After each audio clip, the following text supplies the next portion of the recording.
అమ్మకు పిలిచాను, అమ్మ ఎవరు రానియకు రామ్మ అన్నాను. వచ్చింది. ఏమున్నాయని అడిగా.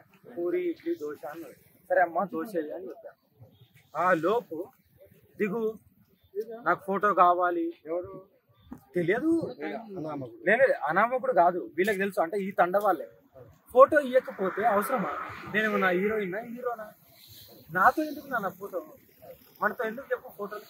మనకు అవసరమా ఫోటోలు? ఫోటో ఇవ్వకపోతే ఇంత రాజాంతమా? నేను ఇప్పుడు అంబులెన్స్ పెట్టి ట్రీట్మెంట్ చేపిస్తున్నా, మన వాళ్ళే ఉన్నారు, ఎందుకు నాకు అంత అవసరమా? ఒక్క ఫోటో గురించి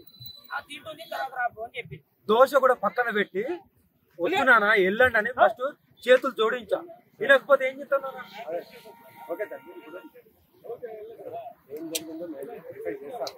వెరిఫై నాకు వెరిఫై ఎందుకు నాన్న? నేను తిన్నాను. చెప్పు, ఇగో మన వాళ్ళు వచ్చిన తర్వాత అంబులెన్స్ తెలియదు. లేదు లేదు నాన్న, ఇప్పుడే ఇలా ఇగో హైవే మీదనే ఇలా జరిగింది. రేపొద్దున ఇంకెక్కడన్నా ఆగితే జరగదు. ఏం చేస్తాం మేడం? నేను ఒకటే ఎస్కార్డ్ గురించి కాదు నాన్న, నాకు ఎస్కార్డ్ లేకపోతే పర్లేదు, కానీ కంటి నిండా నిద్ర ఉంటే చాలు, బాత్రూమ్ పోతే చాలు, తింటే చాలు. నాకు ఈ మనశ్శాంతి లేనప్పుడు నేను బతికే. నేను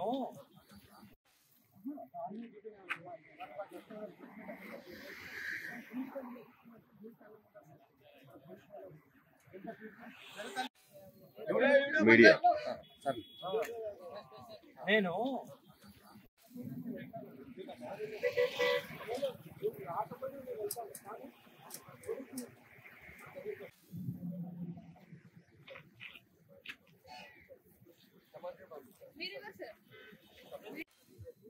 కాదు నాన్న, ఫోటో అవసరం మనకు కాదా?